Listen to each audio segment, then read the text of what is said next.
സ്തോത്രം. ലൂക്കോസിൽ മാത്രം കണ്ടുവരുന്ന അത്ഭുതങ്ങളിൽ 2 അത്ഭുതങ്ങൾ നമ്മൾ ഇതുവരെ ചിന്തിച്ചു. ഗെന്നസറേത്ത് തടാകത്തിലെ ശീമോൻ്റെ പടക്, നയനിലെ വിധവയുടെ മകനെ ഉയർപ്പിക്കുന്നത്.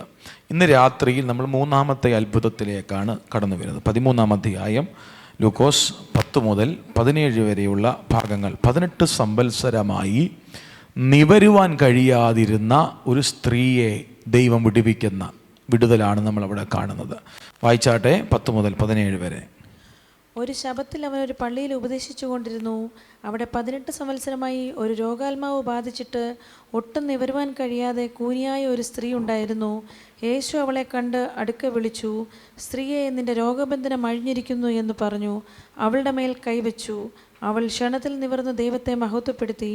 യേശു ശബത്തിൽ സൗഖ്യമാക്കിയതുകൊണ്ട് പള്ളിപ്രമാണി നീരസപ്പെട്ട് പുരുഷാരത്തോട്, വേല ചെയ്യുവാൻ 6 ദിവസമുണ്ടല്ലോ, അതിനകം വന്ന് സൗഖ്യം വരുത്തിച്ചുകൊള്ളുവീൻ, ശബത്തിലരുത് എന്ന് പറഞ്ഞു. കർത്താവ് അവനോട്, കപടഭക്തിക്കാരെ, നിങ്ങളിൽ ഒരുത്തൻ ശബത്തിൽ തൻ്റെ കാളയോ കഴുതയോ തൊട്ടയിൽ നിന്ന് അഴിച്ചു കൊണ്ടുപോയി വെള്ളം കുടിപ്പിക്കുന്നില്ലയോ? എന്നാൽ സാത്താൻ 18 സംവത്സരമായി ബന്ധിച്ചിരുന്ന അബ്രാമിൻ്റെ മകളായ ഇവളെ ശബത്ത് നാളിൽ ഈ ബന്ധനം അഴിച്ചുവിടേണ്ടതല്ലയോ എന്ന് ഉത്തരം പറഞ്ഞു. മതി. നമ്മൾ ഈ അത്ഭുതം ചിന്തിക്കുമ്പോൾ ആദ്യം ഈ അത്ഭുതം എവിടെ വെച്ചാണ് നടന്നത്, എന്നാണ് നടന്നത് എന്നുള്ളതാണ് നമ്മുടെ ഹൃദയത്തിനകത്ത് ആദ്യം വരേണ്ടത്. സ്തോത്രം. അതാണ് ഈ അത്ഭുതത്തെ ഏറ്റവും കൂടുതൽ പ്രസക്തമാക്കുന്നത്. സ്തോത്രം. 18 സംവത്സരമല്ല, 36 ആയാലും 12 ആയാലും 40 ആയാലും വിടുവിക്കുന്നത് യേശുവിന് ഒരു പ്രത്യേക വിഷയമല്ലാത്തത് കൊണ്ട് ഈ അത്ഭുതത്തെ നമുക്കൊരു അത്ഭുതമായി ചിന്തിക്കുമ്പോഴും ഇതിൻ്റെ പുറകിൽ ഈ അത്ഭുതത്തിൽ ദൈവം ഉദ്ദേശിക്കുന്ന കാര്യം മനസ്സിലാക്കണമെങ്കിൽ ആ അത്ഭുതം നടന്നത് എന്നാണ് എന്നുള്ളതാണ് പ്രധാനമായി നമ്മൾ ചിന്തിക്കേണ്ടത്. എന്നാൽ ഈ അത്ഭുതം നടക്കുന്നത് ശബത്തിലാണ്. ഈ അത്ഭുതം നടക്കുന്നത് അല്ലേ? ശബത്തിൽ, പള്ളിയിലാണ് ഈ അത്ഭുതം നടക്കുന്നത്. ശബത്ത്, എല്ലാവരും ഒന്ന് പറഞ്ഞേ, ശബത്ത്. ശബത്തിലാണ് ഈ അത്ഭുതം നടക്കുന്നത്. ഈ അത്ഭുതം മാത്രമല്ല, ലൂക്കോസിൽ മാത്രം കാണുന്ന അടുത്ത അത്ഭുതവും ശബത്ത് ദിവസമാണ് നടക്കുന്നത്. അതുകൊണ്ട് അതുകൂടെ ഒന്ന് വായിച്ച് നമുക്ക് ഒരുമിച്ച് അങ്ങ് ചിന്തിച്ചു പോകാം. 14-ാം അധ്യായത്തിൻ്റെ 1 മുതൽ 6 വരെയുള്ള ഭാഗങ്ങളിലാണ് മഹോദരമുള്ള ഒരു വ്യക്തിയെ കർത്താവ് സൗഖ്യമാക്കുന്നത്. പരീശ പ്രമാണികളിൽ ഒരുത്തന്റെ വീട്ടിൽ അവൻ ഭക്ഷണം കഴിപ്പാൻ ശബത്തിൽ ചെന്നപ്പോൾ അവർ അവനെ ഉറ്റുനോക്കിക്കൊണ്ടിരുന്നു. മഹോദരമുള്ള ഒരു മനുഷ്യൻ അവന്റെ മുമ്പിൽ ഉണ്ടായിരുന്നു. യേശു ന്യായശാസ്ത്രിമാരോടും പരീശന്മാരോടും ശബത്തിൽ സൗഖ്യമാക്കുന്നത് വിഹിതമോ അല്ലയോ എന്ന് ചോദിച്ചു. അവരോ മിണ്ടാതിരുന്നു. അവൻ അവനെ തൊട്ട് സൗഖ്യമാക്കി വിട്ടയച്ചു. പിന്നെ അവരോട്, നിങ്ങളിൽ ഒരുത്തന്റെ മകനോ കാളയോ ശബത്ത് നാളിൽ കിണറ്റിൽ വീണാൽ ക്ഷണത്തിൽ വലിച്ചെടുക്കുകയില്ലയോ എന്ന് ചോദിച്ചതിന് പ്രത്യുത്തരം പറയാൻ അവർക്ക് കഴിഞ്ഞില്ല. അപ്പം നിങ്ങൾ ഈ 2 ഇൻസിഡൻറ്റുകളും ഒന്നിന് ശേഷം ഒന്നായി വേണം മനസ്സിലാക്കാൻ. അതായത് മുകളിൽ സൗഖ്യമാക്കിയതിന് ശേഷമാണ് യേശു ചോദിക്കുന്നത്, അല്ലെങ്കിൽ പ്രതികരണം ഉണ്ടാകുന്നത്. ഇവിടെ ചോദിച്ചതിന് ശേഷമാണ് സൗഖ്യമാക്കുന്നത്. ഞാൻ പറഞ്ഞ് മനസ്സിലാകുന്നുണ്ടോ? ആദ്യം ചോദ്യമല്ലായിരുന്നു, സൗഖ്യമായിരുന്നു. പക്ഷേ ഇവിടെ ചോദിച്ചതിന് ശേഷമാണ് സൗഖ്യം എന്ന് പറഞ്ഞാൽ അതിൻ്റെ ഒരു ആഫ്റ്റർ എഫക്ട്സ് കിടപ്പുണ്ട്. അതൊന്ന് തിരുത്തണം. അവിടെ നമ്മൾ 14-1 പരീശ പ്രമാണികളിൽ ഒരുത്തൻ്റെ വീട്ടിൽ അവൻ ഭക്ഷണം കഴിപ്പാൻ ശബത്തിൽ ചെന്നപ്പോൾ അവർ അവനെ ഉറ്റുനോക്കിക്കൊണ്ടിരുന്നു എന്ന് പറഞ്ഞാൽ ഒരാഴ്ച മുമ്പ് ഒരു ഇഷ്യൂ ഉണ്ടായതാ. എന്തുവാ? പള്ളിയിൽ കയറി സൗഖ്യമാക്കിയത്. അപ്പം ഇവിടെയും സൗഖ്യമാക്കുമോ എന്ന് കാണാൻ അവരെന്തോ ചെയ്തുകൊണ്ടിരിക്കുക, ഉറ്റുനോക്കുക. എന്ന് പറഞ്ഞാൽ ആക്കിയാൽ അപ്പം എന്തോ ചെയ്യണം, അക്യൂസ് ചെയ്യണം. സ്തോത്രം. അപ്പോൾ അവിടെ ശ്രദ്ധിച്ച്, മഹോദരമുള്ള മനുഷ്യൻ അവൻ്റെ മുമ്പിലുണ്ടായിരുന്നു. യേശു സൗഖ്യമാക്കിയെന്നാണ് എഴുതിയിരിക്കുന്നത്. അല്ല, അതിനു മുമ്പ് അവരുടെ വായടപ്പിക്കുക കർത്താവ്. സ്തോത്രം. യേശു ന്യായശാസ്ത്രിമാരോടും പരീശന്മാരോടും ശബത്തിൽ സൗഖ്യമാക്കുന്നത് വിഹിതമോ അല്ലയോ എന്ന് ചോദിച്ചു. അവരോ മിണ്ടാതിരുന്നു. കാരണം മിണ്ടാനൊക്കത്തില്ല. ഒരാഴ്ച മുമ്പ് മിണ്ടിയതിന് ഉള്ള മറുപടി കേട്ടതാ. സ്തോത്രം. യേശു സൗഖ്യമാക്കി. അതൊന്നും മനസ്സിലാക്കാൻ വേണ്ടിയാണ് ഞാൻ അങ്ങനെ ആ ഭാഗം ഒന്ന് അവതരിപ്പിക്കുന്നത്. അവൻ തൊട്ടു, സൗഖ്യമാക്കി, വിട്ടയച്ചു. പിന്നെ അവരോട് നിങ്ങളിൽ ഒരുത്തൻ്റെ മകനോ കാളയോ എന്ന് പറഞ്ഞിട്ടാണ് ആ ഭാഗം കർത്താവോടെ പറയുന്നത്. അപ്പോൾ ശ്രദ്ധിച്ച ഈ രണ്ടു ഭാഗത്തും നമ്മൾ പ്രധാനമായി കാണുന്നത് കപടഭക്തിക്കെതിരെ യേശു പ്രതികരിക്കുന്നതാണ്. സ്തോത്രം. ഈ രണ്ട് ഭാഗത്തെ പ്രധാനപ്പെട്ട വിഷയം മനസ്സിലാക്കണമെങ്കിൽ ഞാൻ പറഞ്ഞല്ലോ, ഇതെന്നാ നടന്നേ? ശബത്തിലാണ് നടക്കുന്നത്. ശബത്തിൽ നടന്നതായതുകൊണ്ട് തന്നെ പരീശന്മാരും പാരമ്പര്യം പറയുന്നവരും അവർ പ്രതികരിക്കും. ആ പ്രതികരണത്തെ കർത്താവ് വിളിച്ച പേരാണ് കപടഭക്തി. സ്തോത്രം. ആ 13:15 എന്നാ കർത്താവ് വിളിക്കുന്നത്? കപടഭക്തിക്കാരെ അല്ലേ? സ്തോത്രം എന്നാ വിളിക്കുന്നത്. അപ്പൊ എന്താ ഈ കപടഭക്തി എന്ന് കർത്താവ് ഉദ്ദേശിക്കുന്നേ? അവര് പറഞ്ഞത് പ്രമാണമാ അല്ലേ? അവര് പറഞ്ഞത് തെറ്റല്ല. മോശയുടെ ന്യായപ്രമാണം അനുസരിച്ച് അവർക്ക് കൊടുത്തിരിക്കുന്നത് ശബത്തിൽ വേല ചെയ്യരുതെന്ന്. നമ്മൾ അതിലോട്ട് വരും. അപ്പൊ യേശു അതിന് വിരോധമായി പ്രവർത്തിക്കുക. സ്തോത്രം. അപ്പൊ അവരെ കർത്താവ് കയറി വിളിക്കുക കപടഭക്തി എന്ന് പറഞ്ഞാൽ വാക്കിലേ ഉള്ളു പ്രമാണം. സ്തോത്രം. പ്രവൃത്തിയിൽ അവർക്ക് പ്രമാണമില്ല. നമ്മുടെ ഭാഷ പറഞ്ഞാൽ വാക്കിലേ ഉള്ള ആത്മീകം, ജീവിതത്തിൽ ആത്മീകമില്ല. സ്തോത്രം. നിങ്ങളൊന്നും മിണ്ടുന്നില്ലല്ലോ. അതൊരിക്കലും കർത്താവിന് അംഗീകരിക്കാൻ പറ്റുന്ന കാര്യമല്ല. സ്തോത്രം. എൻ്റെ കൂടെ ഉണ്ടോ നിങ്ങൾ ഇന്ന് രാത്രി? അവിടെ വളരെ ശക്തമായി കർത്താവ് അവരെ പരസ്യമായി വിളിക്കുക കപടഭക്തിക്കാരെ. സ്തോത്രം. അപ്പൊ ഈ അത്ഭുതം നമ്മൾ ഇന്ന് രാത്രി ചിന്തിക്കുമ്പോൾ നമ്മുടെ ഹൃദയത്തിനകത്ത് ദൈവസന്നിധിയിൽ ഏതെങ്കിലും നിലയിലുള്ള കാപട്യ ഭക്തി ഉണ്ടെങ്കിൽ, എന്ന് പറഞ്ഞാൽ എല്ലാവരുടെ മുമ്പിൽ വരുമ്പോൾ ഭക്തരാ, ജീവിതത്തിൽ ഭക്തിയില്ല, 40 ഇരിക്കുന്നത് കൊണ്ടും ഒരു കാര്യവുമില്ല. കണ്ടോ പോയ പോക്ക് കണ്ടോ?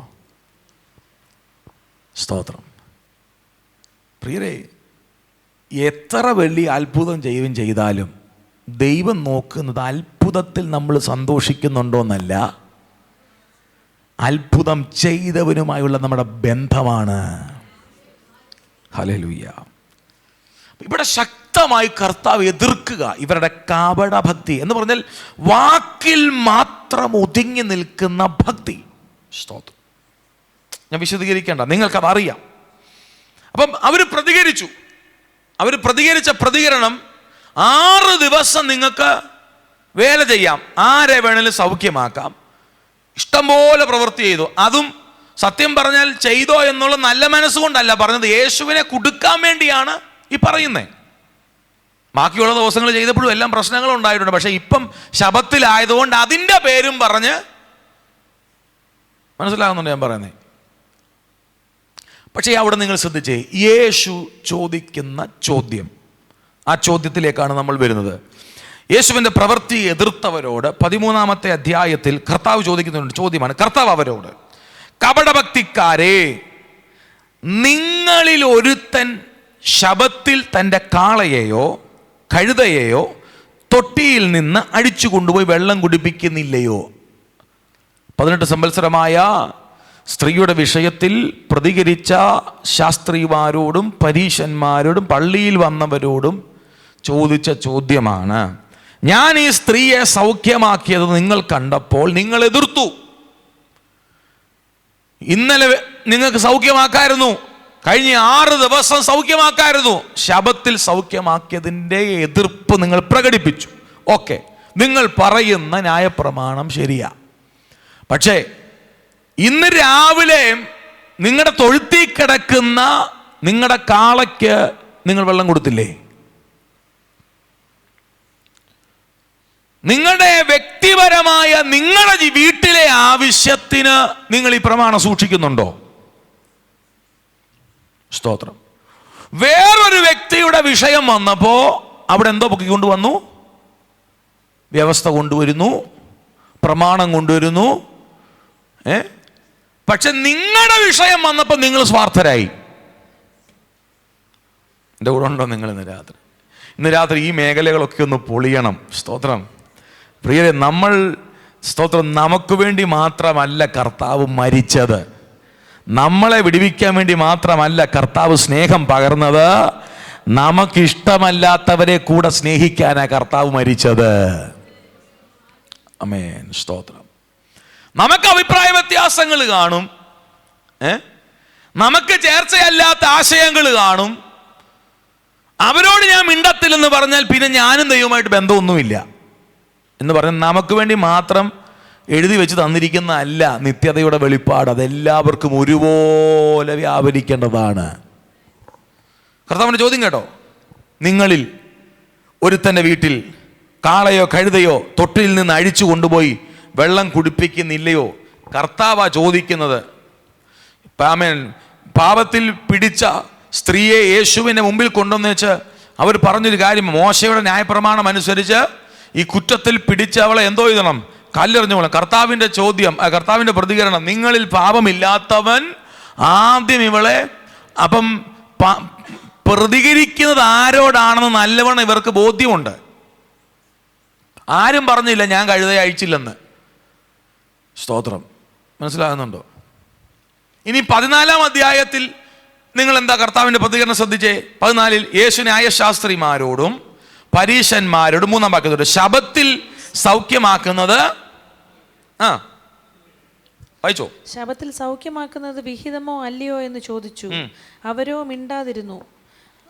അവൻ അവനെ തൊട്ടു സൗഖ്യമാക്കി വിട്ടയച്ചു. പിന്നെ അവരോട്, നിങ്ങളിൽ ഒരുത്തൻ്റെ മകനോ കാളയോ ശബത്ത് നാളിൽ കിണറ്റിൽ വീണാൽ ക്ഷണത്തിൽ വലിച്ചെടുക്കുകയില്ലയോ? മതി.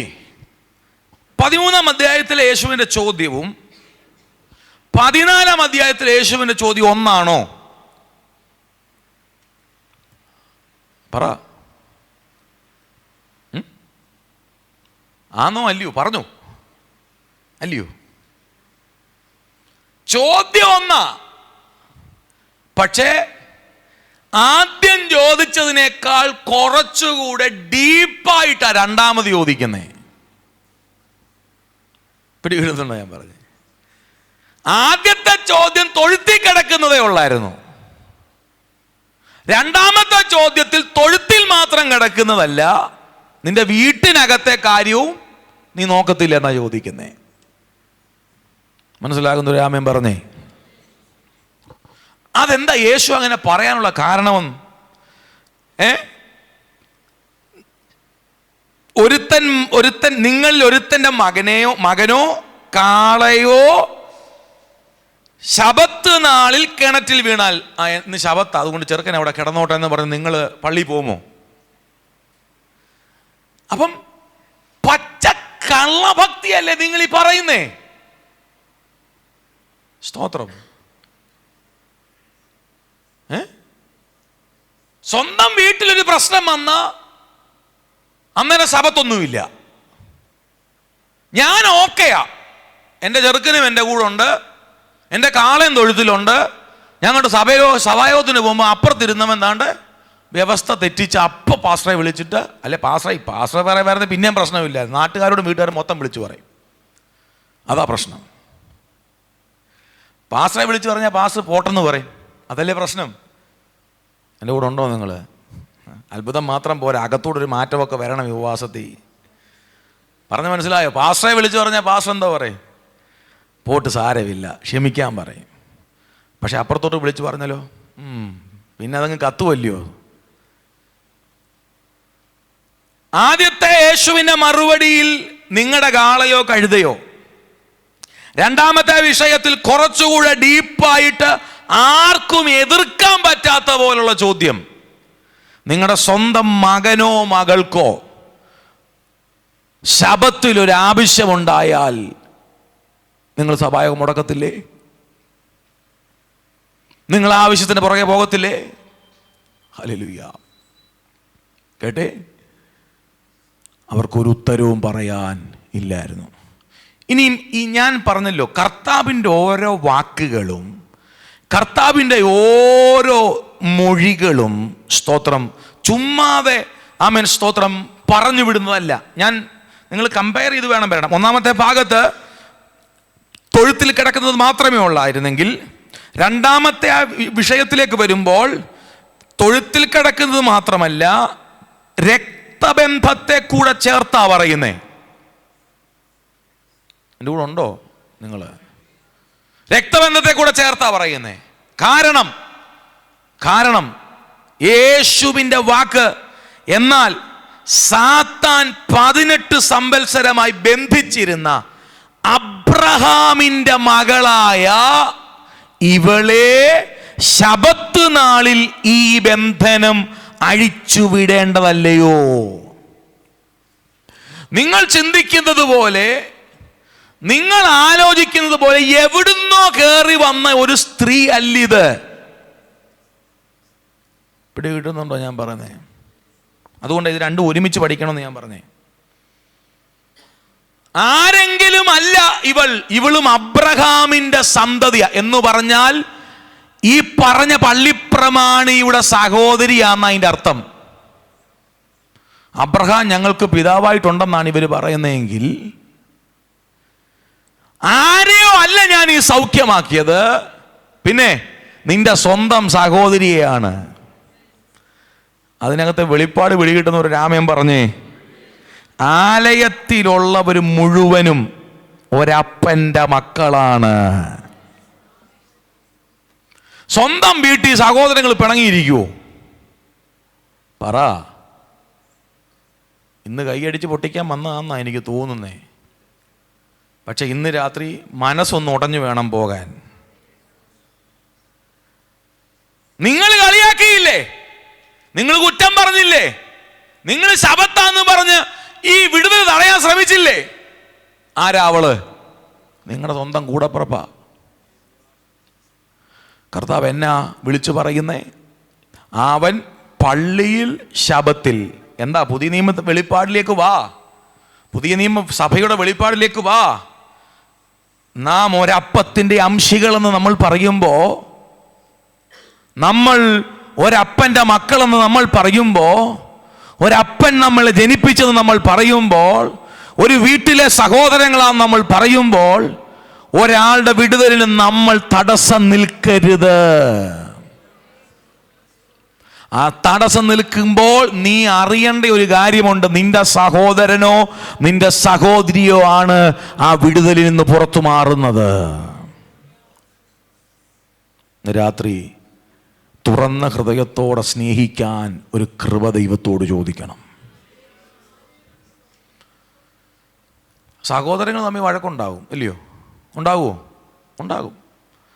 സഹോദരൻ തമ്മിൽ വഴക്കുണ്ടായാലും ഒറ്റ രാത്രി കൊണ്ട് അത്, അല്ലേ ചില മണിക്കൂറുകൾ കൊണ്ട് അത് മാറണം. അതിന് ആ സഹോദരനും സഹോദരിയും.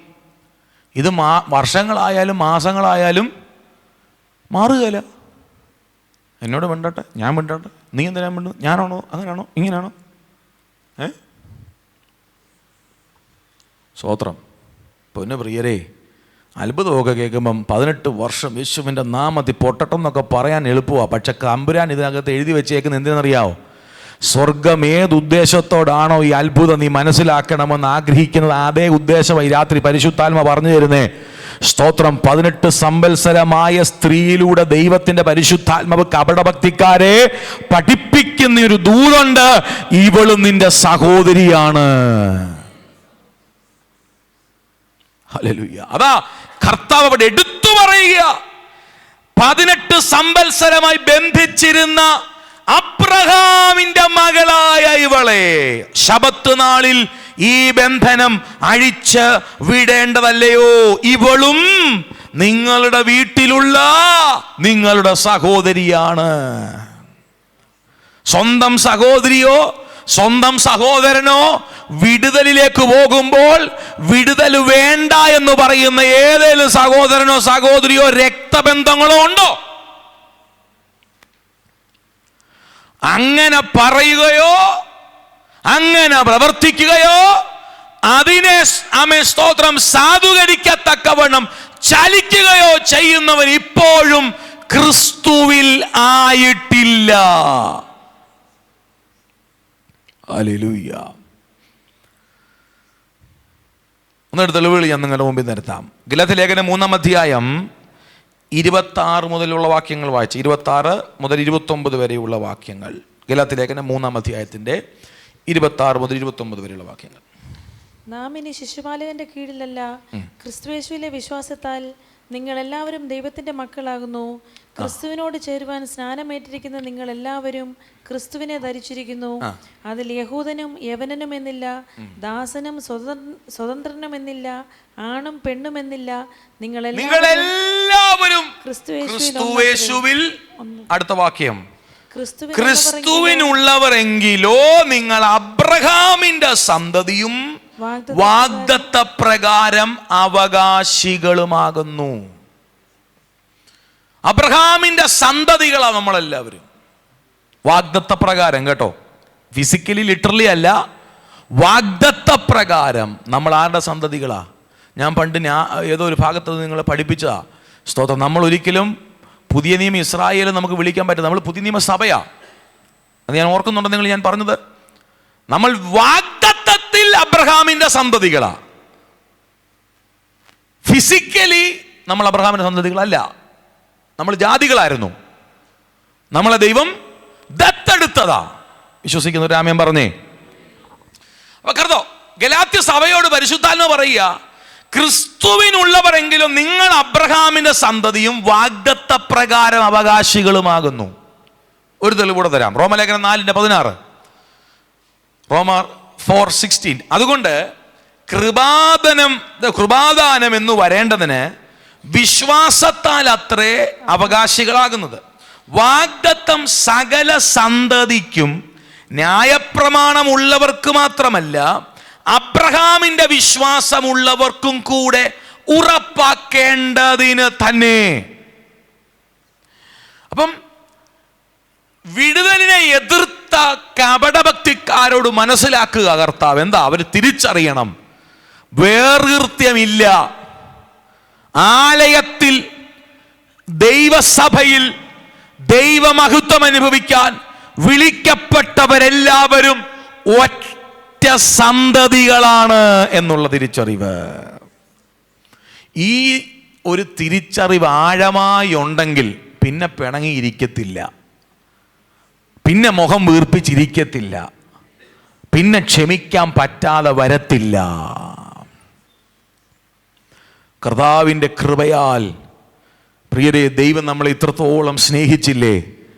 അങ്ങനെയെങ്കിൽ ഇന്ന് രാത്രിയിൽ കർത്താവ് ആഗ്രഹിക്കുന്ന നിലയിൽ നമ്മുടെ ജീവിതം ഒന്ന് പണിയപ്പെടാൻ ഇന്ന് രാത്രി ഒന്ന് ഏൽപ്പിച്ചു കൊടുക്കുക. ഒറ്റ സത്യമാ ദൈവം അവിടെ തെളിയിക്കുന്ന, അബ്രഹാമിനേക്കാൾ. അപ്പം മനസ്സിലായി നിങ്ങൾക്ക്? അത്രയും ഭാഗം മനസ്സിലായെന്ന് എൻ്റെ ചിന്ത. അബ്രഹാമിൻ്റെ മകളായ ഇവളെ, അപ്പൊ യേശു അവിടെ തെളിയിക്കുന്ന ചില കാര്യങ്ങളുണ്ട്. അതിലെ നമ്മൾ ചിന്തയിലേക്ക് വരുമ്പോൾ കർത്താവ് അവിടെ തെളിയിക്കുക, ഞാൻ അബ്രഹാമിനേക്കാൾ വലിയവനാണ്. യേശു തെളിയിക്കാൻ പോകുക, ഞാൻ അബ്രഹാമിനേക്കാൾ വലിയവനാ. നിങ്ങളല്ലേ പറയുന്നത് അബ്രഹാം നിങ്ങൾക്ക് പിതാവായിട്ടുണ്ടെന്ന്? ഞാൻ അബ്രഹാമിനേക്കാൾ വലിയവൻ. 2, ഞാൻ ന്യായപ്രമാണത്തെക്കാൾ വലിയവൻ. 3, ഞാൻ ശബത്തിനേക്കാൾ വലിയവനാണ് എന്ന് പറഞ്ഞ് യേശു അബ്രഹാമിനേക്കാൾ, നിങ്ങളുടെ പിതാക്കന്മാരെക്കാൾ ഞാൻ വലിയവനാണ്, ന്യായപ്രമാണത്തെക്കാൾ ഞാൻ വലിയവനാണ്, ശബത്തിനേക്കാളും യേശു വലിയവനാണ്. കാരണം ഇത് 3 ഇപ്പൊ ഇവിടെ പ്രശ്നമുണ്ടാകാനുള്ള കാരണം. ദൈവം പറയുക, നിങ്ങൾ ഈ വാദിക്കുന്ന ഈ സകല പാരമ്പര്യത്തെക്കാട്ടിലും വ്യവസ്ഥകളെക്കാട്ടിലും ഞാൻ വലിയവനാണ്. വിശ്വസിക്കാമോ ഇന്ന് രാത്രി? എടുത്ത യോഹന്നാന്റെ സുവിശേഷം 7-ാം അധ്യായം അതിൻ്റെ 21 മുതൽ 24 വരെയുള്ള വാക്യം വായിച്ചാട്ടെ. യോഹന്നാൻ 7:21 മുതൽ 24 വരെ. യേശു അവരോട് ഉത്തരം പറഞ്ഞത്, ഞാനൊരു പ്രവൃത്തി ചെയ്തു, അതിങ്കിൽ നിങ്ങൾ എല്ലാവരും ആശ്ചര്യപ്പെടുന്നു. മോശ നിങ്ങൾക്ക് പരിച്ഛേദന നിയമിച്ചിരിക്കയാൽ അത് മോശയുടെ കാലത്തല്ല, പിതാക്കന്മാരുടെ കാലത്തത്രേ തുടങ്ങിയത്. നിങ്ങൾ ശബത്തിൽ മനുഷ്യനെ പരിച്ഛേദന കഴിക്കുന്നു. മോശയുടെ ന്യായപ്രമാണത്തിന് നീക്കം വരാതിരിപ്പാൻ ശബത്തിലും മനുഷ്യർ പരിച്ഛേദന ഏൽക്കുന്നുവെങ്കിൽ ഞാൻ ശബത്തിൽ ഒരു മനുഷ്യനെ മുഴുവനും സൗഖ്യമാക്കിയതിനാൽ എന്നോട് ഈർഷ്യപ്പെടുന്നു. അതിലേക്ക് പോകണ്ട, നമ്മുടെ പശ്ചാത്തലത്തോട്ട് പോകണ്ട. മോശയുടെ ന്യായപ്രമാണമൊക്കെ പോയി കഴിഞ്ഞാൽ അങ്ങോട്ടങ്ങ് പോകും. ഇവിടെ കർത്താവ് പഠിപ്പിക്കുന്ന ശ്രദ്ധിച്ചേ, ശബത്തിൽ മനുഷ്യനെ പരിച്ഛേദന ഏൽക്കുന്നുവെങ്കിൽ ഞാൻ ശബത്തിൽ ഒരു മനുഷ്യനെ മുഴുവനും. നിങ്ങൾ ശ്രദ്ധിച്ചോ, മോശയുടെ ന്യായപ്രമാണത്തിന് നീക്കം വരാതിരിപ്പാൻ ശബത്തിലും മനുഷ്യൻ പരിച്ഛേദന ഏൽക്കുന്നുവെങ്കിൽ, മോശയുടെ ന്യായപ്രമാണത്തിന് നീക്കം വരാതിരിപ്പാൻ ശബത്തിലും എന്തോ നടത്തുന്നു? പരിച്ഛേദന. സത്യം പറഞ്ഞാൽ ശബത്തിൽ എന്തോ ചെയ്യാൻ പാടില്ല, ഒന്നും ചെയ്യരുത്, അത്ര മനസ്സിലാക്കിയാൽ മതി. പക്ഷെ നിങ്ങൾ എന്തോ ചെയ്യുന്നുണ്ട്? പരിച്ഛേദന നടത്തുന്നു. ആ നിങ്ങൾ ഞാൻ ചെയ്തെന്ന് പറഞ്ഞിട്ട് എന്നെ എന്ത് ചെയ്യുന്നു? ഈർഷ്യപ്പെടുത്തുന്നു. സ്തോത്രം. ഒന്നുകൂടെ വായിച്ച വാക്യം അപ്പം മനസ്സിലാവും. പരിച്ഛേദന ഏൽക്കുന്നെങ്കിൽ ഞാൻ ശബത്തിൽ ഒരു മനുഷ്യനെ മുഴുവനും സൗഖ്യമാക്കിയാൽ എന്നോട് ഈർഷ്യപ്പെടുന്നു. അപ്പം അവിടെ യേശു ഞാൻ ഒരു മനുഷ്യനെ മുഴുവനും എന്ന് പറയുമ്പോൾ വെറും ഞാൻ എന്ന വാക്കല്ല നമ്മളവിടെ തിരിച്ചറിയണത്. ന്യായപ്രമാണം കൊടുത്തവനാണ് ഞാനാണ് ന്യായപ്രമാണം, ഞാനാണ് സ്തോത്രം 10 കൽപ്പന കൊടുത്തവൻ. പിടികിട്ടുന്നുണ്ടോ? ഞാൻ ഒരു മനുഷ്യനെ. അപ്പൊ ആരാണ് ഞാൻ? അത് മനസ്സിലാക്കണേ, മത്തായിലേക്ക് വരണം. മത്തായിയുടെ സുവിശേഷം 12-ാം അധ്യായത്തിന്റെ 1 മുതൽ 8 വരെയുള്ള വാക്യങ്ങൾ വേഗം ഒന്ന് വായിക്കേ. അമേൻ. വായിച്ചെങ്കിലും നമുക്കത് മനസ്സിലാകത്തുള്ളൂ, അതുകൊണ്ട് വാക്യങ്ങൾ വായിപ്പിക്കുന്നത്. 12-ന്റെ 1 മുതൽ 8 വരെ. ആ കാലത്ത് യേശു ശബത്തിൽ വിളഭൂമിയിൽ കൂടി കടന്നുപോയി. ശബത്ത് വിഷയം കേട്ടോ. അവന്റെ ശിഷ്യന്മാർ വിശന്നിട്ട് കതിർ പറിച്ചു തിന്നു തുടങ്ങി. പരീശർ അത് കണ്ടിട്ട് ഇതാ ശബത്തിൽ വിഹിതമല്ലാത്തത് നിന്റെ ശിഷ്യന്മാർ ചെയ്യുന്നു എന്ന് അവനോട് പറഞ്ഞു. അവൻ അവരോട് പറഞ്ഞത്, ദാവീദും തനിക്ക് കൂടെയുള്ളവർക്കും വിശന്നപ്പോൾ ചെയ്തത് എന്ത്? അവൻ ദേവാലയത്തിൽ ചെന്ന് പുരോഹിതന്മാർക്ക് മാത്രമല്ലാതെ. യേശു ഈ പറയുന്നവരോടെല്ലാം അവരുടെ പിതാക്കന്മാരുടെ കാര്യം എടുത്ത് ഈ പറയുന്നേ കണ്ടോ. ഇത് ചോദിച്ചപ്പോഴും ദാവീദ് എന്താ ചെയ്തേ? എന്നിട്ട് എന്താ പറയുന്നത്? ദാവീദ് തനിക്ക് കൂടെയുള്ളവർക്കും വിശന്നപ്പോൾ ചെയ്തത് എന്താ? അവൻ ദേവാലയത്തിൽ ചെന്ന് പുരോഹിതന്മാർക്ക് മാത്രമല്ലാതെ തനിക്കും കൂടെയുള്ളവർക്കും തിന്മാൻ വിഹിതമില്ലാത്ത കാഴ്ചയപ്പം തിന്നു എന്ന് നിങ്ങൾ. വിലക്കപ്പെട്ട കാഴ്ചയപ്പം ആര് കഴിച്ചു? ദാവീദും വിശന്നപ്പം ചെന്ന് കഴിച്ചു. പ്രമാണത്തിന് വിരോധമാണോ? വിരുദ്ധമാണ്. എന്നിട്ട് വിഹിതമല്ലാത്ത കാഴ്ചയപ്പം തിന്നു എന്ന് നിങ്ങൾ വായിച്ചിട്ടില്ലയോ? അല്ല, ശബത്തിൽ പുരോഹിതന്മാർ ദേവാലയത്തിൽ വെച്ച് ശബത്തിനെ ലംഘിക്കുന്നുവെങ്കിലും കുറ്റമില്ലാതെ ഇരിക്കുന്നു എന്ന് ന്യായപ്രമാണത്തിൽ വായിച്ചിട്ടില്ലയോ? ശിക്ഷിക്കാതെ അവർ രക്ഷപ്പെട്ടു. അപ്പൊ അതിന് പ്രശ്നമൊന്നുമില്ല. എൻ്റെ കൂടെ നടക്കുന്ന ശിഷ്യന്മാർ 2 കതിര് പറിച്ചു നിന്നാണ് നിങ്ങളുടെ പ്രശ്നം. ഇതാണ് കർത്താവ് പണ്ട് പറഞ്ഞത്, സ്വന്തം കണ്ണിൽ കോലിരിക്കുമ്പം വല്ലവൻ്റെ കണ്ണിലെ കരട് നോക്കുക എന്ന്. ആരോടാ സംസാരിക്കുന്നത്? യേശുവിനോടാ. എണ്ണി പറയാനാണെങ്കിൽ പല തെറ്റുകളും എടുത്തു പറയാൻ ആരുടെ മുമ്പിലുണ്ട്? യേശുവിന്റെ മുമ്പിലുണ്ടെന്ന്.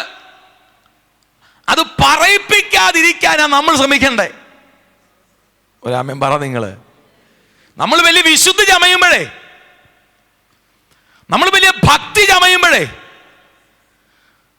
നമ്മൾ വേറൊരാളെക്കാൾ ശ്രേഷ്ഠനാന്ന് പറയുമ്പോഴേ തമ്പുരാന്റെ മുമ്പിൽ പേടിച്ച് വേണം നിൽക്കാൻ. കാരണം തമ്പുരാൻ ആരും അറിയാത്ത ചിലത് പൊക്കി പറഞ്ഞാൽ ഉണ്ടല്ലോ, അതോടെ പരിപാടി തീരും. വല്ലതും ഉണ്ടോ ഞെളിയാൻ? ഉണ്ടോ? സ്തോത്രം. ഭാര്യയ്ക്ക് അറിയാത്തത് കൊണ്ടല്ലേ ഇങ്ങനെ ഞെളിഞ്ഞിരിക്കുന്നേ? ഭർത്താവിന് അറിയാത്തത് കൊണ്ടല്ലേ ഇങ്ങനെ ഞെളിഞ്ഞിരിക്കുന്നേ? പാസ്റ്റർക്ക് അറിയാത്തത് കൊണ്ടല്ലേ ഇങ്ങനെ മുമ്പിൽ ഇരിക്കുന്നേ? ഇന്ന് രാത്രി ദൈവം എൻ്റെ മുമ്പിൽ വന്നിട്ട് നിങ്ങളുടെ ആരാടെങ്കിലും പേര് പറഞ്ഞിട്ട് ഇന്നലത്തെയോ 4 ദിവസത്തെ മുമ്പിലത്തെ കാര്യം പറഞ്ഞ് നാളെ ഞാനിവിടെ വിളിച്ചു പറഞ്ഞാൽ അടുത്ത വെള്ളിയാഴ്ച കയറാൻ പറ്റുന്ന ഉറപ്പൊന്നുമില്ല. പക്ഷേ പിന്നെ നിങ്ങൾക്ക് പുറത്തിറങ്ങാൻ പറ്റത്തില്ല.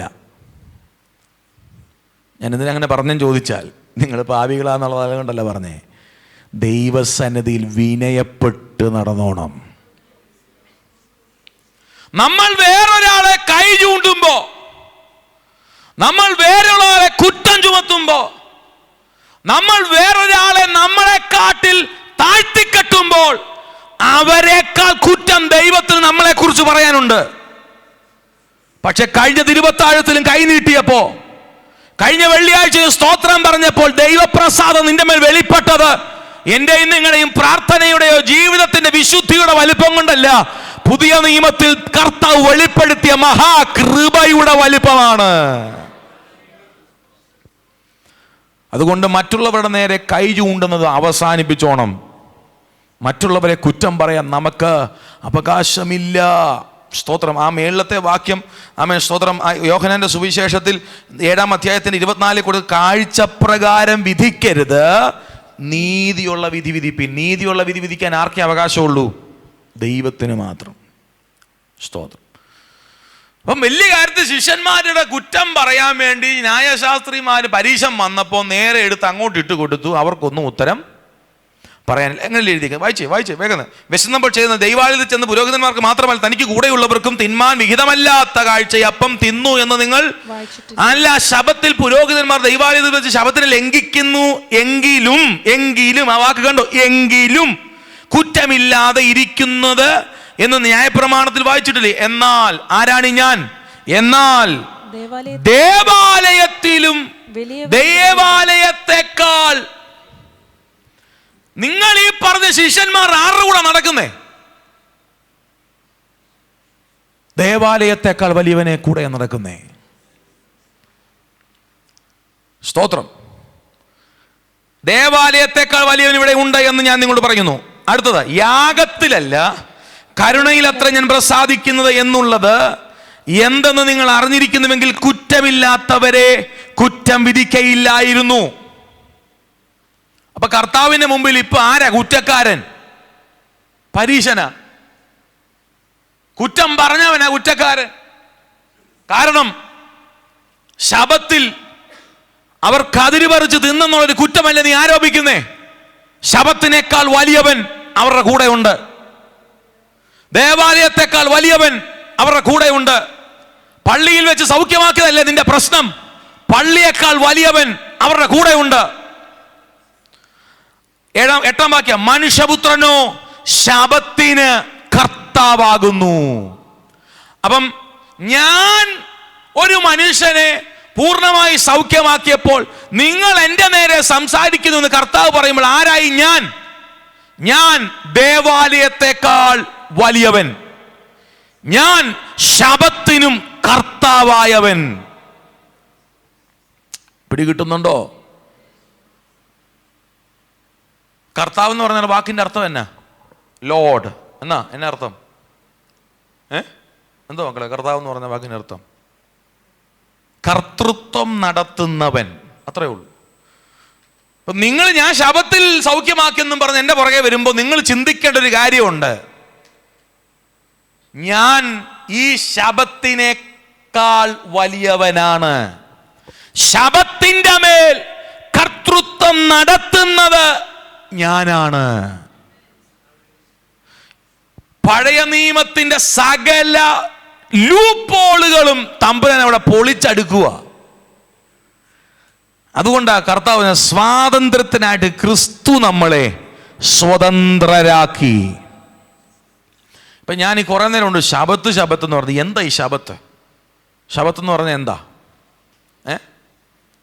അതുകൂടെ പറയുമ്പോൾ നമ്മുടെ സമയമാകും.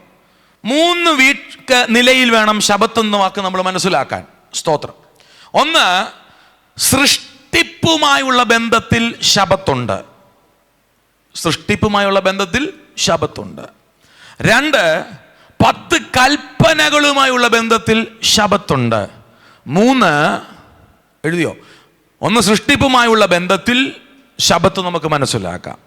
2, 10 കൽപ്പനകളുമായുള്ള ബന്ധത്തിൽ ശബത്ത് നമുക്ക് മനസ്സിലാക്കാം. 3, ഇസ്രായേലുമായുള്ള ബന്ധത്തിൽ ശബത്ത് നമുക്ക് മനസ്സിലാക്കാം. സൃഷ്ടിപ്പുമായുള്ള ബന്ധത്തിൽ എടുത്താട്ടെ, ഉൽപ്പത്തി പുസ്തകം 2-ാം അധ്യായം അതിൻ്റെ 1 മുതൽ 3 വരെയുള്ള വാക്യങ്ങൾ. ഇങ്ങനെ ആകാശവും ഭൂമിയും അവയിലുള്ള ചരാചരങ്ങളൊക്കെയും തികഞ്ഞു.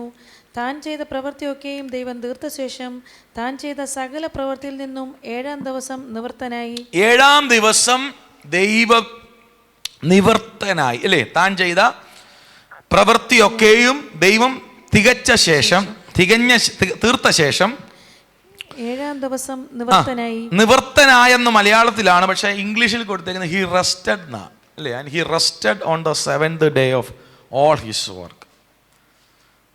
ഏഴാം ദിവസം എന്ന് പറയുമ്പോൾ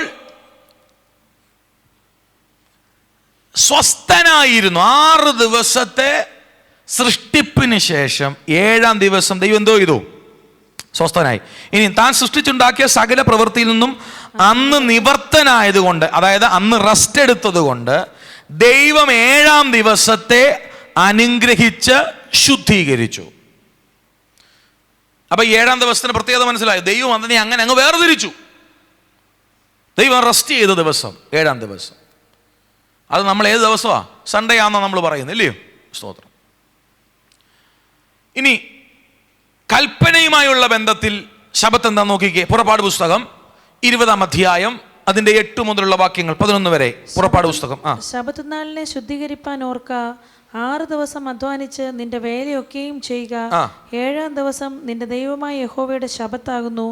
അന്ന് നീയും നിന്റെ പുത്രനും പുത്രിയും നിന്റെ ഇവിടം വായിക്കുമ്പോൾ യേശുവിന്റെ ചോദ്യം മനസ്സിൽ വന്നോണം. 18 സംവത്സരമായ സ്ത്രീയുടെ വിടുതലിന് മുമ്പിൽ യേശുവിന്റെ ചോദ്യവും മഹോദരം പിടിച്ച മനുഷ്യനെ സൗഖ്യമാക്കിയപ്പോൾ യേശുവിന്റെ ചോദ്യത്തിന്റെ അടിസ്ഥാനം കിടക്കുന്നത് ഇവിടെ. കാരണം ഇവർക്ക് എഴുതി എണ്ണി തിട്ടപ്പെടുത്തി കൊടുത്തിട്ടുണ്ട് ആരൊക്കെ ഏതൊക്കെ അടങ്ങിയിരുന്നോണമെന്നുള്ളത്. വായിച്ചോ. നീയും നിന്റെ പുത്രനും പുത്രിയും നിന്റെ വേലക്കാരനും വേലക്കാരത്തെയും നിന്റെ കന്നുകാലികളും നിന്റെ പടിവാതിൽക്കകത്തുള്ള പരദേശിയും ഒരു വേലയും ചെയ്യരുത്. 6 ദിവസം കൊണ്ട് യഹോവ ആകാശവും ഭൂമിയും സമുദ്രവും അവയിലുള്ളതൊക്കെയും ഉണ്ടാക്കി ഏഴാം ദിവസം സ്വസ്ഥമായിരുന്നു. അതുകൊണ്ട് യഹോവ ശബത്ത് നാളിനെ അനുഗ്രഹിച്ച് ശുദ്ധീകരിച്ചു. അപ്പൊ ഈ 10 കൽപ്പനയുടെ പുറകിലും എന്തുകൊണ്ടാണ് ഏഴാം ദിവസം ദൈവം ഉൽപ്പത്തിയിൽ ആ ദിവസത്തെ വിശുദ്ധീകരിച്ചത് കൊണ്ട് തുടർന്നുള്ള എല്ലാ പ്രമാണങ്ങളിലും ദൈവം ഇത് തലമുറകൾക്ക് കൈമാറി വന്നു. മനസ്സിലാകുന്നുണ്ടോ? അത് മനുഷ്യൻ വെച്ചതല്ല, മോശ വെച്ചതോ അബ്രഹാം വെച്ചതോ അല്ല, ദൈവം വെച്ച വ്യവസ്ഥയാണ് ഏഴാം ദിവസം ശബത്ത. കാരണം ദൈവം അതിനെ വിശുദ്ധീകരിച്ചു. അന്ന് സ്വസ്ഥതയുടെ ദിവസമാണ്. സ്തോത്രം. അന്ന് സ്വസ്ഥത. ഏഴാം ദിവസം സ്വസ്ഥം. ആരൊക്കെയാ? കുടുംബം മുഴുവൻ. പണ്ട് എൻ്റെ ചെറുപ്പത്തിലെ സ്തോത്രം ഞായറാഴ്ച പള്ളി പോകുന്നതുകൊണ്ട് ശനിയാഴ്ച വൈകിട്ട് പഠിക്കത്തില്ല. അങ്ങനെ ആരെല്ലാം ഉണ്ടായിരുന്നു? പഠിക്കാൻ പറഞ്ഞാൽ പറയുന്നത് പിറ്റേ ദിവസം എന്തുവാ? അന്ന് പഠിക്കത്തില്ല, അന്ന് പ്രാർത്ഥനയും പിറ്റേ ദിവസത്തേക്കുള്ള ശുദ്ധീകരണമാണ്. അങ്ങനെ നമ്മളൊന്ന് രക്ഷപ്പെട്ടുകൊണ്ടിരുന്നു. അപ്പം ഏഴാം ദിവസം എന്തു ചെയ്തിരിക്കുക? ദൈവം വിശുദ്ധീകരിച്ച് വെച്ചിരിക്കുക. സ്തോത്രം. അതിന് അർത്ഥം എന്നാന്ന് ചോദിച്ചാൽ, ഒരു വലിയ അധ്വാനം 6 ദിവസം കഴിഞ്ഞിട്ട് നിനക്കൊരു സ്വസ്ഥതയുടെ ദിവസമാണ് ഏഴാം ദിവസം. എബ്രായ ലേഖനം എന്നെടുത്ത് എബ്രായ ലേഖനം 4-ാം അധ്യായത്തിന്റെ 9-ാം വാക്യം ഇതിന്റെ ഒരു പൊരുൾ കിടപ്പുണ്ട്. 4:9. ആകയാൽ ദൈവത്തിന്റെ ജനത്തിനൊരു ശബത്ത് അനുഭവം ശബത്ത് ശേഷിച്ചിരിക്കുന്നല്ല. പുതിയ നിയമത്തിലേക്ക് വന്നപ്പോൾ ശബത്ത് അനുഭവം എന്ന് പറഞ്ഞാൽ ശബത്ത് അനുഭവിക്കാനുള്ളതാ. നിങ്ങൾ ഇത് നമ്മുടെ ഇത് മറന്നു പോകരുത്. 18 സംവത്സരം അതിലേക്കായി വരുന്നേ. ശബത്ത് എന്ത് ചെയ്യാനുള്ളതാ? ആചരിക്കാനുള്ളതല്ല. പിന്നെ ദൈവമക്കൾക്ക് അത് എന്ത് ചെയ്യാനുള്ളതാ? അനുഭവിക്കാനുള്ളതാ. ഈ അനുഭവം ഏതെന്ന് നിങ്ങൾക്ക് അറിയാവോ? ആകയാൽ ദൈവത്തിന്റെ ജനത്തിന് ഒരു ശബത്ത് അനുഭവം ശേഷിച്ചിരിക്കുന്നു എന്നുള്ള ശബത്ത് അനുഭവം നമ്മുടെ നിത്യതയായി എഴുതിയിരിക്കുന്നത് കേട്ടോ. ഒരു സ്വസ്ഥത, ഒരു സമാധാനം, ഒരു വിശ്രമം ദൈവം നമുക്ക് ഒരുക്കി വെച്ചിട്ടുണ്ട്. അപ്പം ശബത്ത് നാളിനെ അനുഗ്രഹിച്ച് ശുദ്ധീകരിച്ചിരിക്കുന്നു. അതാണ് വിശുദ്ധ ദിവസം. പിടികിട്ടുന്നുണ്ടോ? അതാണ് പ്രമാണവുമായി ബന്ധപ്പെട്ട്. ഇനിയും ഇസ്രായേലുമായി ബന്ധപ്പെട്ട് വായിച്ച പുറപ്പാട് പുസ്തകം തന്നെ 31-ാം അധ്യായത്തിന്റെ 12-ാമത്തെ വാക്യം. യഹോവ പിന്നെയും മോശയോട് കൽപ്പിച്ചത്, നീ ഇസ്രായേൽ മക്കളോട് പറയേണ്ടത് എന്തെന്നാൽ, നിങ്ങൾ എൻ്റെ ശബത്തുകളെ ആചരിക്കണം. ഞാൻ നിങ്ങളെ ശുദ്ധീകരിക്കുന്ന യഹോവയാകുന്നു എന്നറിയേണ്ടതിന് അത് തലമുറയായി എനിക്കും നിങ്ങൾക്കും മധ്യേ ഒരടയാളം. ഇത് തുടങ്ങിയത് എവിടാ? സൃഷ്ടിപ്പില. ഏഴാം ദിവസം ഇതിപ്പോ തലമുറ തലമുറയായി വന്നിരിക്കുക.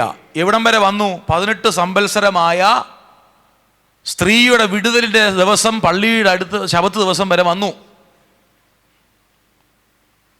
നിങ്ങൾ എൻ്റെ കൂടെ ഉണ്ടോ ഇന്ന് രാത്രി? എന്താ ഇങ്ങനെ ദൈവം പ്രമാണം കൊടുക്കാനുള്ള കാരണം? എടുത്തേ ആവർത്തന പുസ്തകം, കുറെ വാക്യം എടുത്ത് നിങ്ങൾ ഇന്ന് രാത്രി കറങ്ങും. ആവർത്തന പുസ്തകം 5-ാം അധ്യായം 12 മുതലുള്ള വാക്യം, കാരണം ഇത് മനസ്സിലാക്കി പോകണമല്ലോ. നിന്റെ ദൈവമായ യഹോവ നിന്നോട് കൽപ്പിച്ചതുപോലെ ശബത്ത് നാൾ ശുദ്ധീകരിച്ച് ആചരിക്ക. 6 ദിവസം അധ്വാനിച്ച് നിന്റെ വേലയൊക്കെയും ചെയ്യുക. 7-ാം ദിവസമോ നിന്റെ ദൈവമായ യഹോവയുടെ ശബത്താകുന്നു. അന്ന് നീയും നിന്റെ മകനും മകളും നിന്റെ വേലക്കാരനും വേലക്കാരത്തെയും നിന്റെ കാളയും കഴുതയും നിനക്കുള്ള യാതൊരു നാൽക്കാലിയും നിന്റെ പടിവാതിലുകൾക്കകത്തുള്ള അന്യനും ഒരു വേലയും ചെയ്യരുത്. നിന്റെ വേലക്കാരനും വേലക്കാരത്തെയും നിന്നെ പോലെ സ്വസ്ഥമായിരിക്കേണ്ടത്. നിന്നെ പോലെ സ്വസ്ഥമായി അവരും ഇരിക്കണം. ആരാ? വേലക്കാരനും വേലക്കാരി. നമ്മളാണേലോ ഇന്ന് സൺഡേയാ, ഇന്നുള്ള പാത്രം മുഴുവൻ അവിടെ ഉണ്ടക്കോട്ടെ ഇട്ടം കൊടുക്കും. പക്ഷെ ദൈവം എന്താ പറയുന്നേ? എല്ലാവരും ഒരുപോലെ സ്വസ്ഥത അനുഭവിക്കണം. അത് പ്രമാണമുള്ളവനും പ്രമാണമില്ലാത്തവനും എല്ലാ സ്വസ്ഥത അനുഭവിക്കണം ദൈവം ആഗ്രഹിക്കുന്നത്. അതുകൊണ്ടാണ് ഇന്ന് രാത്രി കർത്താവ് നമുക്ക് വാതിൽ തുറന്നു വെച്ചിരിക്കുന്നത്. ആർക്കും വിശ്വസിക്കാം, ആർക്കും ആ വാതിലൂടെ കടക്കാം, ആർക്കും ആ സ്വസ്ഥത അനുഭവിക്കാം. വായിച്ചോ.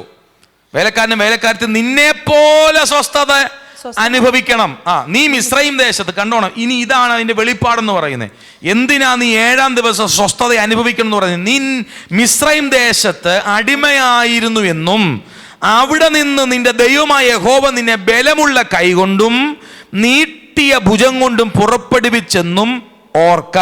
അതുകൊണ്ട് ശബത്ത് നാൾ ആചരിപ്പാൻ നിന്റെ ദൈവമായ യഹോവ നിന്നോട് കൽപ്പിച്ചു. അപ്പൊ എന്തിനാ യേശു 7-ാം ദിവസം സ്വസ്ഥമായിരുന്നു എന്ന് പറഞ്ഞ് ആ പ്രമാണം തുടർന്ന് വന്നത് എന്തിനാ? ഇപ്പൊ വന്നപ്പോ കർത്താവ് പറയുകയാ, സ്തോത്രം, ചുമ്മാതല്ല നീ സ്വസ്ഥമായിരിക്കേണ്ടത്.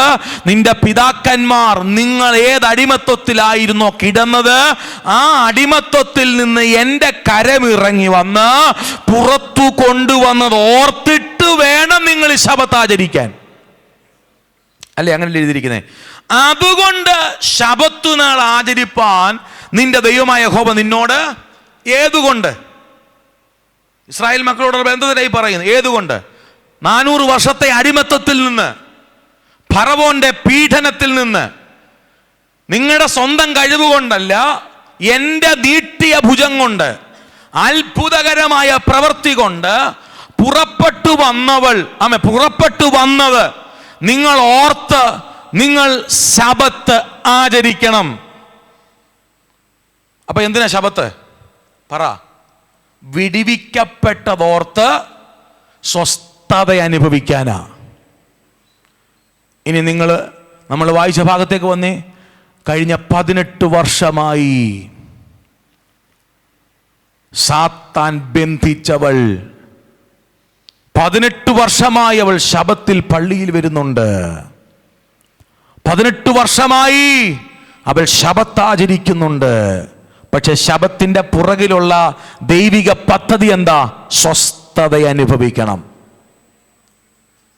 എന്തിനാ അവളെ ശബത്തിൽ സൗഖ്യമാക്കിയെന്ന് നിങ്ങൾക്ക് മനസ്സിലായോ? ഇപ്പം ആരാ നിൽക്കുന്നേ? അപ്പുറത്ത് പരീശന്മാരാ നിൽക്കുന്നേ. ആരാ ഇതിന് വിലങ്ങുതടിയാ നിന്നത്? പള്ളിപ്രമാണിയാ. നിന്റെ സഹോദരി അബ്രഹാമിന്റെ സന്തതി, അവളും ഈ വിടുതൽ അവകാശപ്പെട്ടവളാണെന്ന് തെളിയിക്കുകയാ കർത്താവ്. സ്തോത്രം. അതാ യേശു അവിടെ പറയുന്നത്.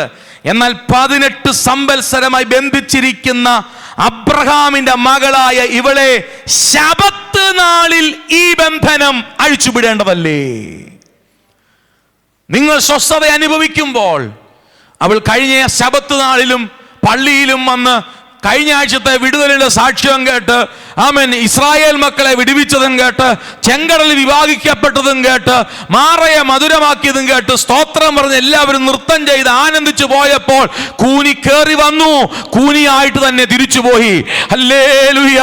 യേശു പറയുക അതിനൊരു അവസാനം വെച്ചിട്ടുണ്ട്. ഇന്ന് രാത്രി ഞാൻ എൻ്റെ ദൈവത്തിന്റെ സന്നിധിയിൽ ഒത്തിരി സന്തോഷിച്ചുകൊണ്ടൊരു ദൂത് പറയട്ടെ.